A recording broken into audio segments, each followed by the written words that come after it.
The Supreme Attainments. Now I'm going to describe the gathering place of all things, goodness and evil, happiness and suffering, so that you'll know exactly where they all converge.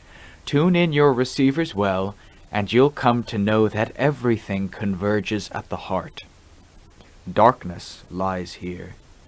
Brightness lies here. Ignorance and delusion, knowledge and wisdom, all lie here in the heart. The heart is thus like a single chair on which two people are waiting to sit. If one of them sits down, the other has to stand, but if they share the chair, they each get to sit on separate parts of it. The same is true of the ignorance and wisdom dwelling in the one heart. Even when we're ignorant or deluded, we still have some knowledge. Even when we know, there's still some ignorance infiltrating the heart. This is why we say the heart is like a single chair on which two people are waiting to sit. One heart, but ignorance and knowledge have infiltrated different parts of it. Whichever one is stronger will get to sit there more than the other. The techniques for training the heart and developing every form of goodness and virtue are thus meant to rid the heart of the things that cloud and stain it. When we are taught about ignorant people or intelligent people, we hear and understand. When we are taught about ordinary run-of-the-mill people and their thick defilements, we know and understand. When we are taught about the noble ones, the Arya Puggala, from the first up to the highest levels, we know and understand step by step. Even though we ourselves aren't yet able to be like them, we're curious and want to hear about the goodness they've developed and the path of practice by which they developed it, how they practiced so as to attain those levels of Dhamma. In the beginning, the Buddha and his Arahant disciples, those who practiced and came to know following in his footsteps, started out as people with defilements just like ours. They differed, though, in that they were unflagging and persistent in developing themselves, so as to wash away the dark, obscuring things in their hearts. They kept at their practice steadily, without stopping or abandoning their efforts. As a result, their hearts, which were being nourished with the good fertilizer of their wise actions, gradually developed step by step until they were able to attain that highest of the supreme attainments, the fruit of arahantship. The term noble one means a supreme person, supreme because the Dhamma he or she has attained is supreme. There are 4 levels: stream enterers, once returners, non-returners, and arahants. The texts say that those who have attained the level of stream entry have abandoned 3 fetters: self-identity views, uncertainty, and the fondling of precepts and practices. Self-identity view, as expressed in terms of the khandhas, take 20 forms with each of the 5 khandhas acting as a basis for 4 of the forms. For example, you may see the body, your physical body, as yourself, or yourself as the body as existing in yourself, or yourself as existing in the body. Altogether these are 4. Or you may see feeling as yourself, or yourself as feeling, feeling as existing in yourself, or yourself as existing in feeling. Another 4.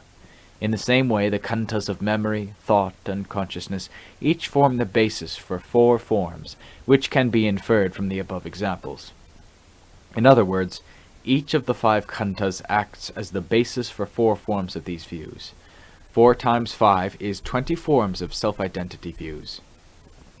According to the texts, stream enterers have abandoned these absolutely, but the practice of forest Dhamma differs somewhat in this point. Other than that, though, there are no points of disagreement, so I'd like to insert a few of the observations of forest Dhamma here, in hopes that they won't act as an obstacle to your reading.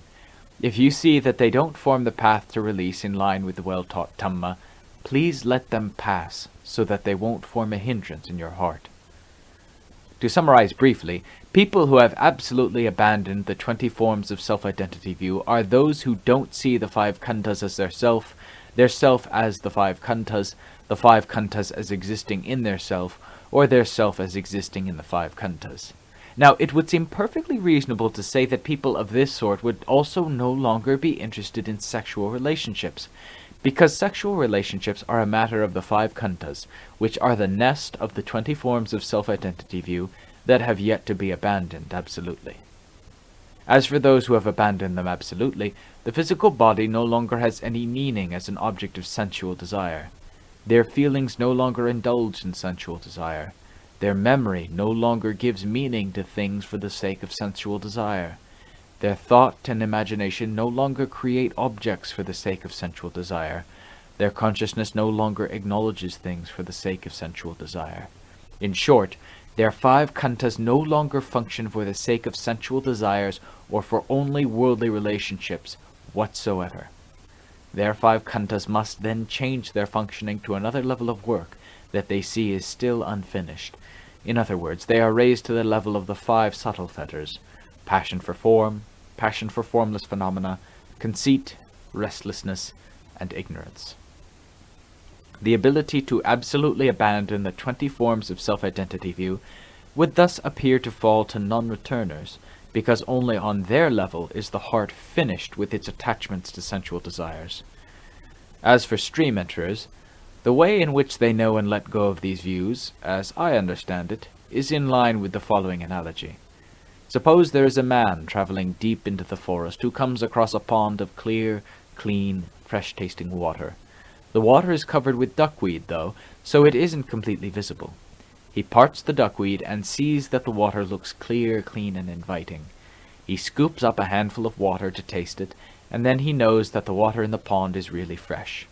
With that, he drinks from the pond in earnest until he has satisfied the thirst he has felt for so long, and then continues along his way. Once he has left, the duckweed moves in to cover the water as before. As for the man, even though he has left, the memory of the water always stays in his mind. Every time he enters the forest, he goes straight to the pond, parts the duckweed, and scoops up the water to drink it and bathe himself to his heart's content whenever he wants. Even though the water is again completely covered by the duckweed when he goes away, the convictions that are firmly implanted in his heart, that the pond is full of water, that the water is clean and clear, that its taste is absolutely fresh, these convictions will never be erased. The man in this analogy stands for the earnest meditator who uses wisdom to investigate the various parts of the body until they are fully clear.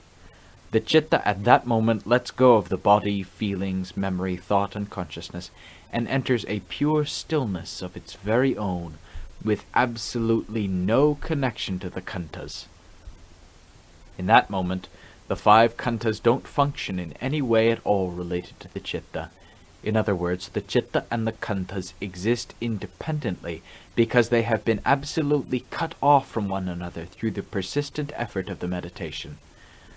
That moment is one in which there arises a sense of wonder and amazement that no experience ever, from the day of our birth or the beginning of our practice, can possibly equal. Yet now we have come to see this marvel appearing right then and there. The citta stays in that sense of stillness and ease for a period of time, and then withdraws. Once it withdraws, it reconnects with the khandhas as before, but it remains firmly convinced that the citta had reached a realm of radical stillness, that the 5 khandhas, body, feelings, memory, thought, and consciousness, were completely cut off from it during that time, and that while it remained in that stillness, it experienced an extremely amazing mental state. These convictions will never be erased. Because of these firm, unshakable convictions, which become fixed in the heart as a result of this experience, and which can't be affected by unfounded or unreasonable assertions, we become earnest in resuming our earlier meditation, this time with firm determination and a sense of absorption coming from the magnetic pull that these convictions have in the heart. The citta is then able to settle down into stillness and ease, and to rest there for periods of time as before. Even though we can't yet release the heart absolutely from the infiltration of the khandhas, we are in no way discouraged from making a persistent effort for the higher levels of the Dhamma, step by step. As for the qualities of stream enterers' hearts, these include unshakable conviction, achala saddha, in the results they have clearly seen from their practice, and in the higher levels of Dhamma they have yet to know and see, and impartiality, sammanatata, free from prejudice and pride with regard to people of any class. Stream enterers have Dhamma in charge of their hearts. They don't hold to anything over and above what they see as correct in line with the principle of cause and effect. They accept and immediately put into practice the principles of truth, and are unwilling to resist or disobey them. No matter what nationality, class, or race individual stream enterers may belong to, they are open and impartial to all people in general. They aren't disdainful even toward common animals or people who have behaved wickedly in the past, for they see that all living beings fall into the same lot of having good and bad Dhamma. They understand that whatever sort of Dhamma we have, we must accept it in line with the actions we have performed and the truth of what we have done. If anyone makes assertions that are reasonable and correct, stream enterers will immediately take them to heart, without making an obstacle out of the speaker's past, race, nationality, or social standing. If what I have said here is correct, then there would be nothing about a stream enterer searching for a spouse that would be in any way inconsistent with the fact that he or she has yet to abandon absolutely the 20 forms of self-identity views that are the nest of sensual desires. The abandonment of self-identity views is no obstacle to stream enterers having families, because the absolute abandonment of these views lies on an entirely different level. I ask that you as meditators take the well-taught Dhamma as your guide and compass and put it into practice until you give rise to knowledge and vision from within yourselves. That knowledge will then become your own personal wealth. This way you will come to know that although your work is on one level and the work of the noble ones on another, the results in both cases are of the same sort. Just as with external work, whatever the work, the resulting income in each case is money of the same sort. Whether it's 100, 1,000, 10,000 or more, you know clearly that the money is the fruit of the work to which you have devoted your efforts. Whatever the amount, it's a source of security to you, better than guessing at the amount of money in someone else's pocket, or arguing among yourselves about how much other people have, which serves no purpose either to the winner or to the loser of the argument, and reduces the worth of your right to see the Dhamma directly for yourself, a right which was granted by the Buddha as his legacy to those who practice. Uncertainty, the second fetter, refers to doubts, specifically doubts about whether there is rebirth or annihilation after death. If there is rebirth, will we be reborn on the same level as before? As something else? Can a person be reborn as an animal? Can an animal be reborn as a person? When people and animals die, where do they go? Is there really such a thing as good and bad Dhamma? When Dhamma is made, does it yield results? Is there really life after death? Are there really heavens and hells? Are there really paths, fruitions, and nibbana? All of these questions lie in the realm of doubt and uncertainty. Stream enterers can abandon them because they have seen the basic principles of the truth in the heart that these questions have as their underlying cause. Concerning the principles of Dhamma and its results, stream enterers are convinced of them in a way that is firmly implanted in their hearts and can never be removed. At the same time, they have the same sort of firmly planted conviction in the Buddha's awakening and in the fact that the Dhamma is well taught and capable of leading those who practice it to release from all suffering and discontent, step by step. The principal truth of the laws of nature is that nothing in the world disappears without a trace. There is simply the continual change of every type of formation or sankhara which is not in its original elemental form, back into those original elements which constitute its own natural state. These basic elements then transform themselves from their original nature back into disguised forms, such as animals and beings. These beings, which are driven by the force of defilement and have differing senses of good and evil, must then be constantly performing good and bad actions, Dhamma. Their good and bad actions can't be erased, and in the same way, the results of their actions, which those who do them will have to experience as pleasure and pain, can't be erased either. Only those who have eliminated all seeds of becoming and birth from their hearts will be done with the problem of birth and death, because the doing of good and evil actions and the experiencing of their good and evil results have as their basic source the seeds of becoming and birth buried deep in the heart. Except in the cases where these seeds are removed, the principles of action or karma lie beyond the power of people to affirm or negate them, in the same way that night and day lie beyond the sway of the events in the world. The third fetter, se labbata paramasa, is usually translated as fondling at precepts and practices. This fondling comes from the fact that one's precepts and practices are undependable. To express this with an analogy to sons and daughters, the term paramasa or fondling would apply to sons and daughters who can't be trusted by their parents and who keep causing them worry and suffering. One example would be a daughter who doesn't preserve her honor as a woman and reduces the worth of her sex. She likes to go out and attract men, selling before she buys. She falls for whoever admires her beauty and spends herself freely without a thought for her future value as a wife. Wherever she goes, she leads men around on a string, like the strings of fish and crabs they sell in the market. But in the end, this paramasa woman is the one who gets caught up on her own string. A daughter of this sort is called a paramasa daughter because men all over the place get to fondle her. Her parents have to be burdened with scolding and teaching her over and over again, and because she likes to engage in selling herself, which is a cause for shame and embarrassment to the family. As for a son, he can cause worries to his parents in other ways. One example is when he behaves irresponsibly.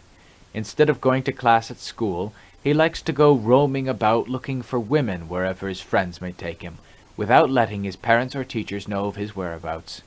He looks for the sort of fun and amusement that is called sneaking the fruit from the tree before it's ripe. After a while, the teachers sense that something is up. Because the boy hasn't shown up for classes a number of days running, they suspect that he's playing truant at home. When they go to his home and ask his parents, the parents are stunned and answer in surprise, "We thought he was with you. We didn't pay any attention because we assumed he was at school." So the issue gets all blown up because neither the parents nor the teachers know what the boy has been up to. The fire he started for his own pleasure and amusement thus spreads to consume both his parents at home and his teachers at school. This causes his parents not just a little pain and distress. For this reason, a son of this sort is called a paramasa son. His parents have to suffer repeatedly, to scold and teach him repeatedly, with never a moment when they can close their mouths in peace. They have to keep worrying in this way without ever being able to eat or sleep peacefully. If we were to apply this term to husbands, it would mean a husband who can't be trusted. His wife is always afraid that he'll have an affair with another woman whenever he's out of her sight, that he'll go hitching up with a woman in the back alleys, and then bring nuclear fission home to burn his wife and children.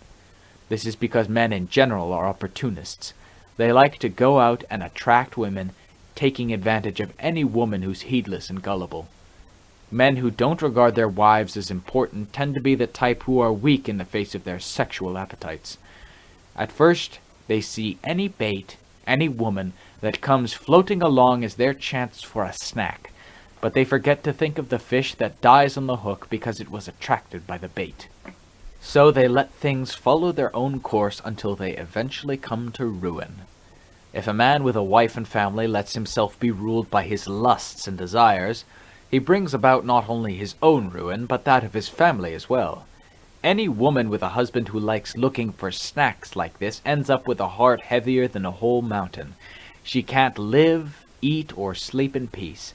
So a snacking husband like this should be called a paramasa husband because his wife must swallow tears together with her food, since she is driven to constant suspicions by his behavior. She can never ever let go and relax. If we apply this term to wives, it's the same sort of thing. A wife who can't be trusted by her husband. She is as fickle as a monkey and squanders his earnings. She's both his greatest love and his greatest enemy. After going out and searching for snacks at strange hours like a bat, she comes home to raise a storm with her husband, accusing him of all sorts of things so that she can have an excuse to leave him and go live with her lover. Instead of doing her work as a housewife, She dolls herself up and casts furtive glances here and there, looking for new boyfriends. If things get really bad, she takes the family's money and gives it to her lover to hire someone to get her husband out of the way so that she and her lover can live together openly. A wife like this should be called a paramasa wife because she creates endless suffering and misery for her husband's heart. At the same time, she's a threat to his life, waiting to have him done in whenever she can get a chance. If we apply this term to belongings, it refers to things such as automobiles that can't be depended on. Wherever you drive them, there's fear of danger.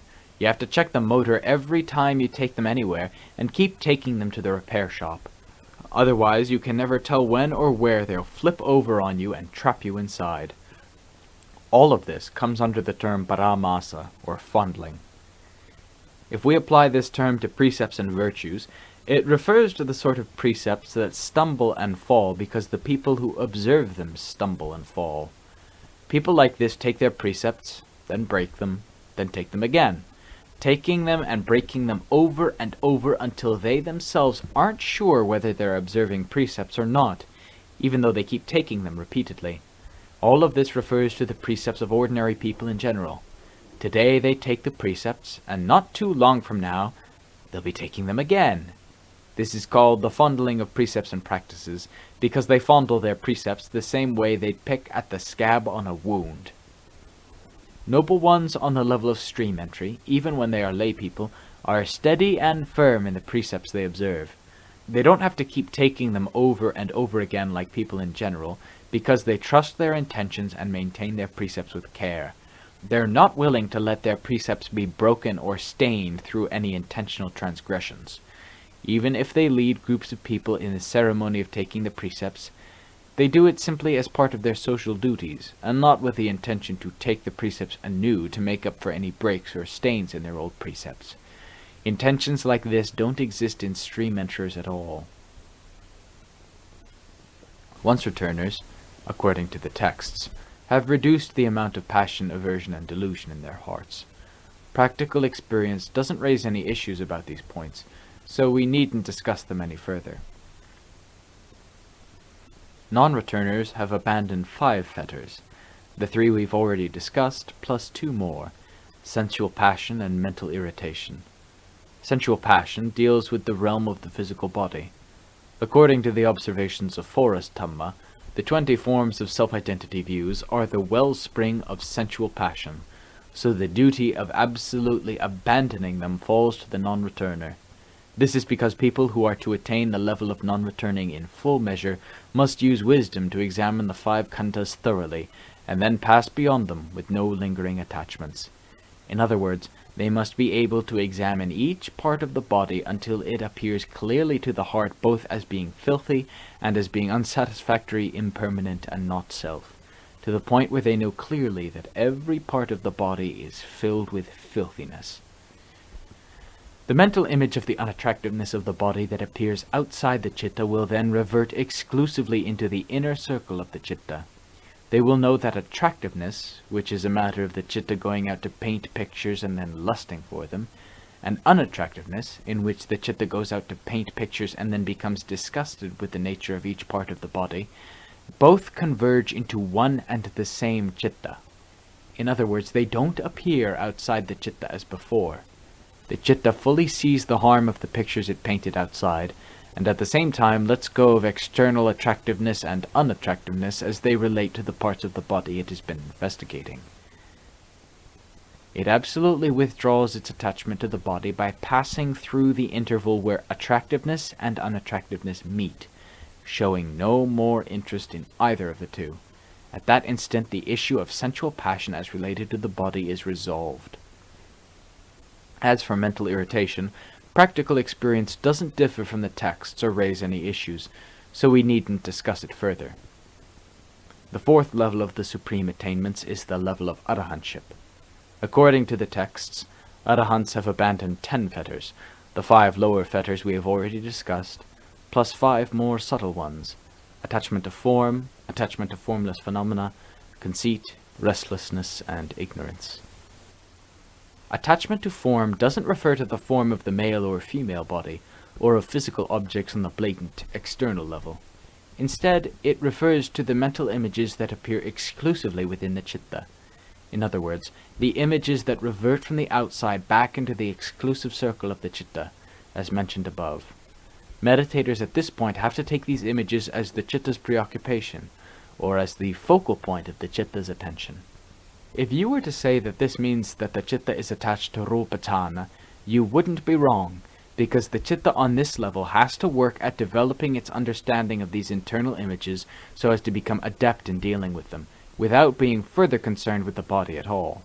It has to keep at these images until it is skilled enough at creating and destroying them that they can appear and disappear in quick succession.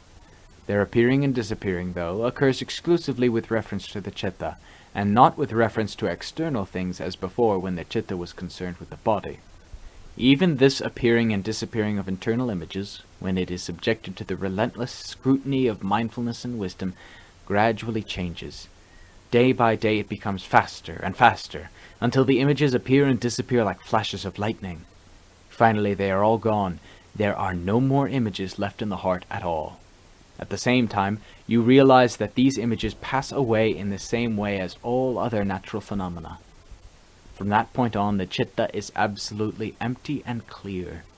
Even though the body is still there, it seems to your awareness to be entirely empty, with no image of any sort remaining in the citta at all. Attachment for formless phenomena means taking pleasure in subtle feelings of happiness, or arupacana. The practice doesn't have any issues to raise with this point, so we needn't discuss it further. Conceit, belief in assumptions of self, is divided into 9 sorts. For example, your level of attainment in the practice is lower than someone else's, and you construe it to be lower, higher, or on a par. Your level of attainment is on a par with someone else's, and you construe it to be lower, higher, or on a par. Or your level of attainment is higher than someone else's, and you construe it to be lower, higher, or on a par. All of these assumptions are mistakes if we speak in terms of the highest level of Dhamma, because construings and assumptions are all matters of defilements. We have to correct this tendency until nothing at all appears as a conceit in the citta. That's when we can say that the citta is pure, because there is no more of this subtle unruliness left in it.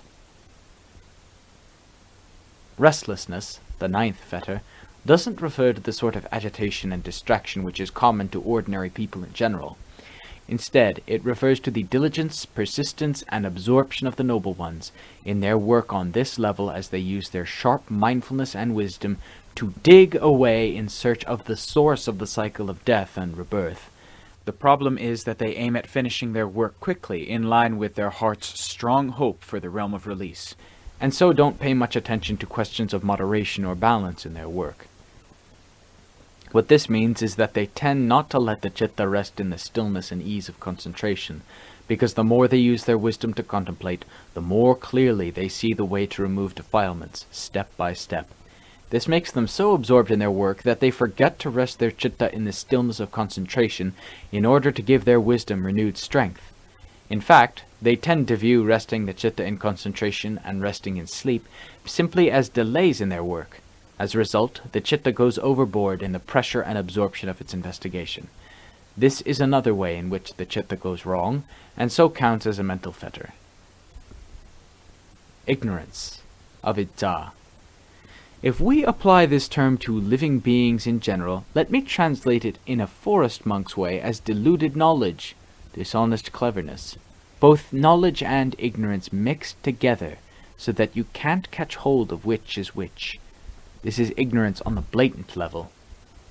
As for ignorance on the subtle level of the higher mental fetters, Forest Dhamma regards it as meaning one thing: delusion regarding the one citta.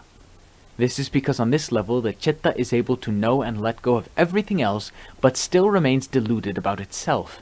Thus this fetter is called avidya, that is, incomplete knowing, unclear knowing, knowing with a blind spot still obscuring the citta.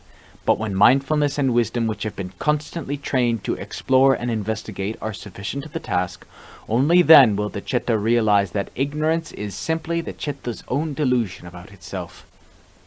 The moment wisdom penetrates this truth, ignorance vanishes immediately, so that no form of ignorance remains lurking in the citta at all.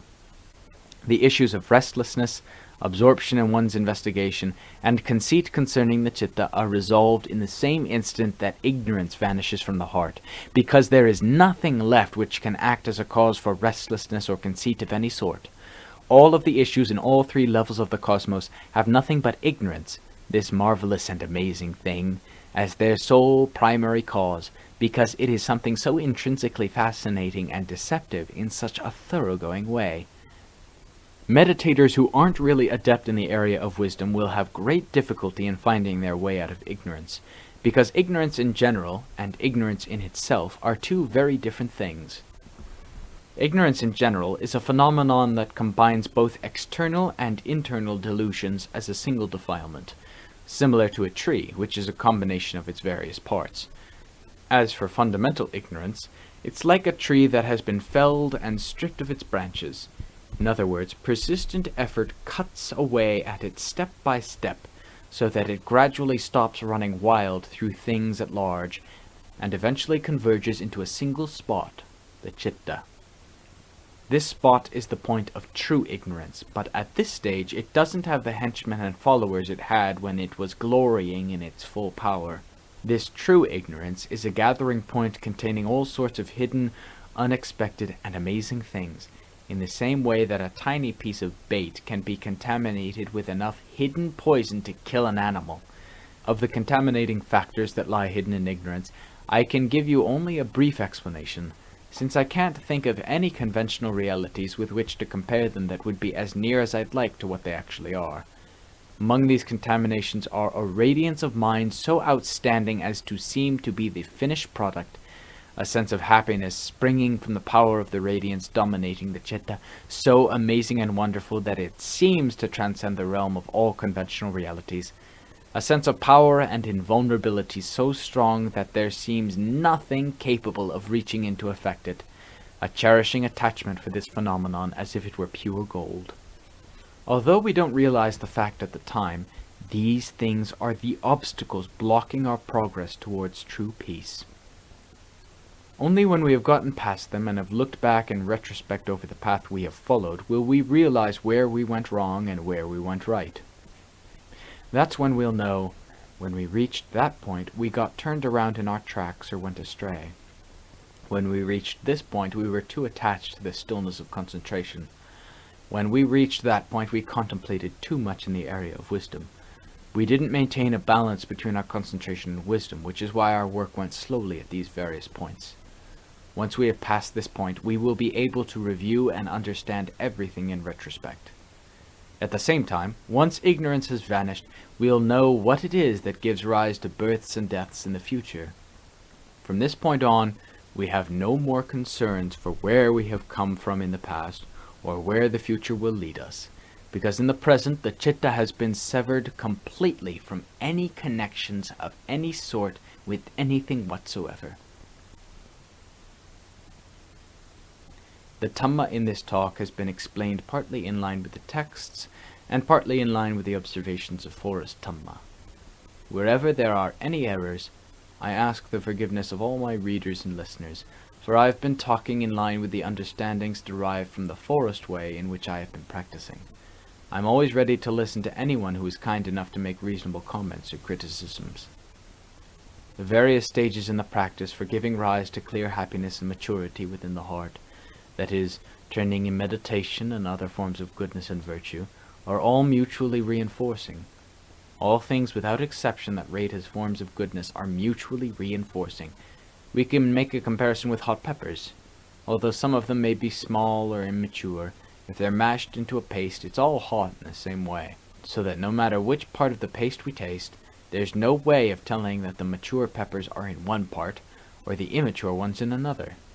In the same way, all things that rate as forms of goodness, no matter what type of skillful action they come from, will converge into one large measure of inner quality or worth.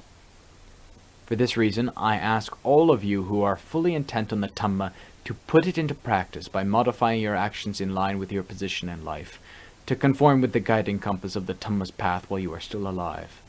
When you come to the time that we will all have to face, your mind will have a firm basis to hold to and won't wander off into the wrong direction. It will follow the path of the Dhamma that leads away from suffering and guides you to happiness in whichever level of being your destination will be. The happiness and prosperity you dream of with each mental moment will become your heart's own wealth in line with its level. There is no reason to doubt this. In conclusion, I ask that the qualities of the Triple Gem, the Buddha, Dhamma, and Sangha, preserve and protect each of you, so that you meet with nothing but happiness, both in body and in mind. May whatever you hope for be realized, in line with your every aspiration.